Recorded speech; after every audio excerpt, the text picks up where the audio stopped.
Sabi nga nila, ang pag-ibig na yan, dadating kapag handa ka na. Kaya kung may dumating bigla sa buhay mo, hindi mo kailangang matakot. Maging masaya ka lang dahil hindi ka paglalaruan ng tadhana. Kung tunay ang inialay mong pagtitiwala.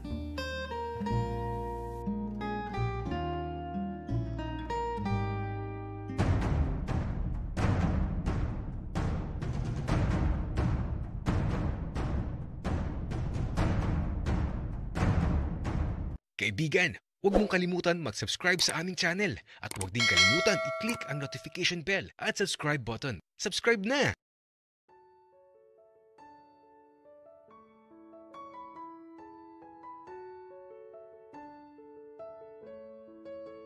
Sa loob ng mahabang panahon, ngayon ko lang makikita kung ano man ang napapaloob sa libro at ang sulat na iniwan sa akin dati ni Damian.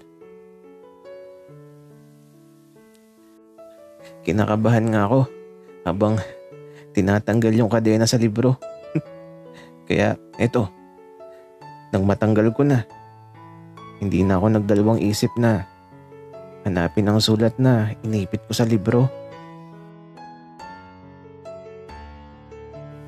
Di ko na maalala kung saan ko nilagay. Basta ang alam ko, andito lang yun. At eto, sa wakas, nakita ko na kaagad. Nasa unang pahina ng 3 libro. Pagkakuha ko sa sulat, akala ko malulungkot ako.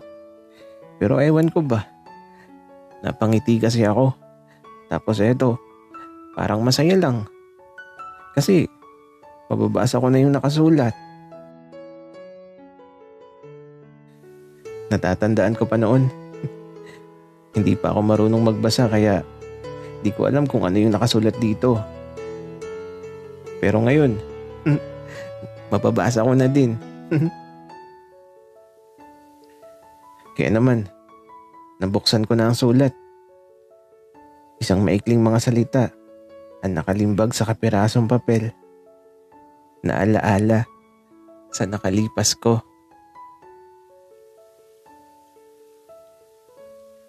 Isagani, aalis na ako. Patawad, hindi ko kaya makita kang umiiyak. Pero huwag kang mag-alala, babalik ako kaagad. At kapag bumalik na ako, hindi na ulit ako aalis. Pangako yan. Hintayin mo ako ha. Mahal kita. Napangiti na lang talaga ako matapos kong basahin ang sulat. At eto, itinago ko na ulit ang sulat. Ibinalik ko sa libro. Yun lang pala yun. Grabe.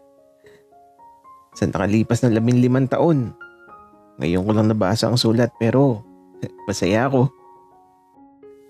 Kaya naman, babalik ko na sana ang libro sa dating lagayan nito. Kaya lang, teka, ano kaya to? May nahulog kasi na papel galing sa libro. Isang papel na nakatupi. Kaya ito, pinulot ko. Tapos, binuksan ko kaagad. Ala, ano to? Teka, bakit may ganitong sulat na nakaipit sa libro? At saka, para kanino to?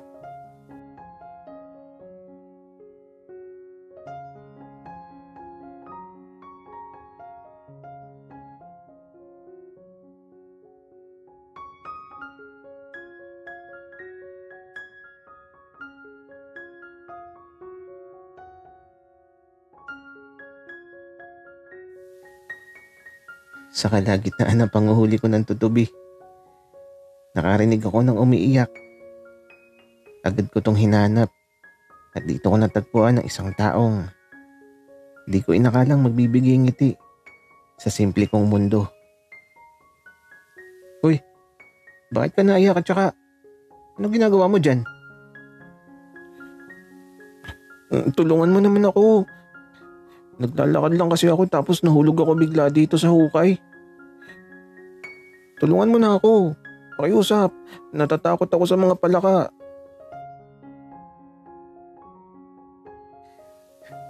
Sa totoo lang, tawan-tawa ako sa kanya. Kaya eto, tinulungan ko kaagad.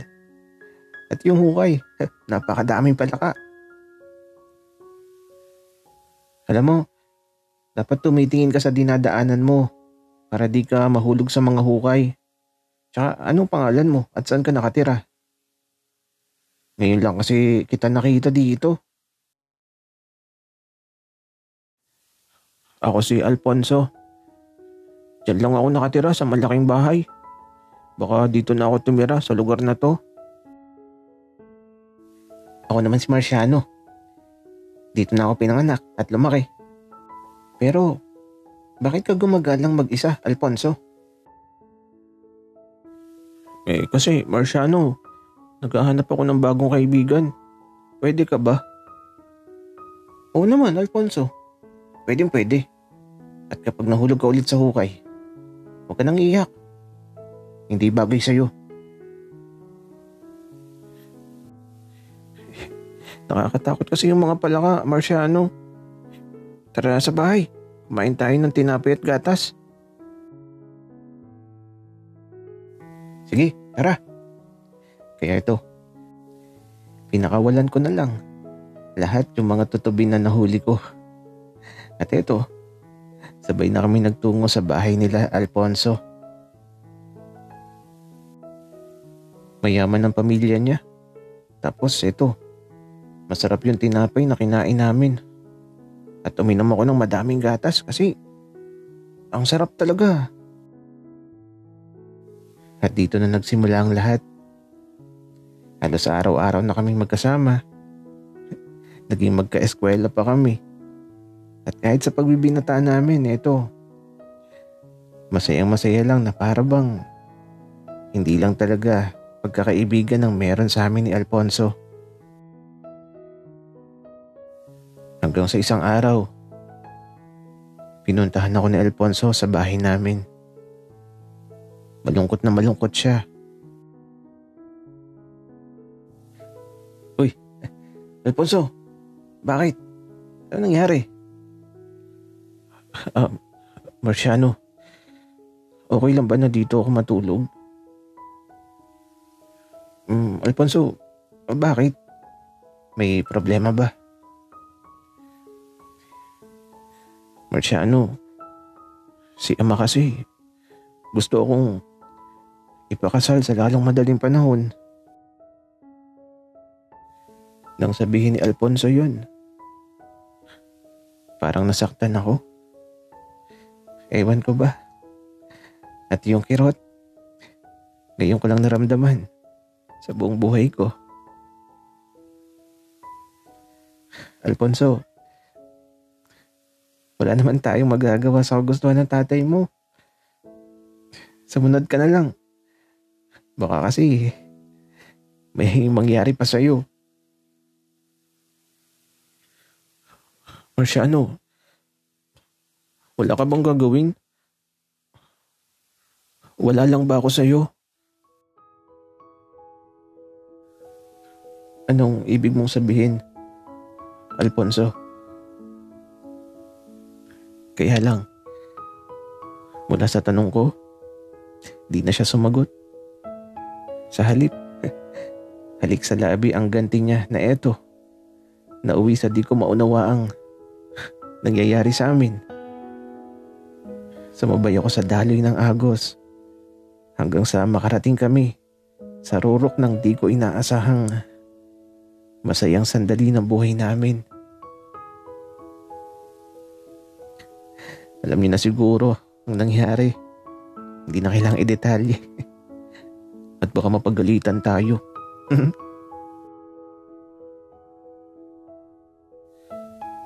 Subalit, matapos ang gabi, sumapit ang umaga na may sumundo na kay Alfonso sa bahay.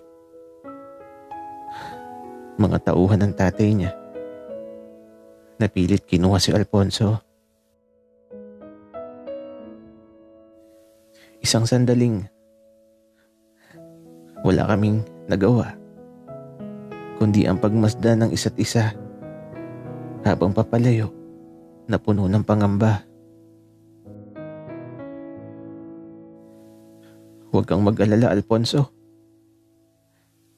Babawiin kita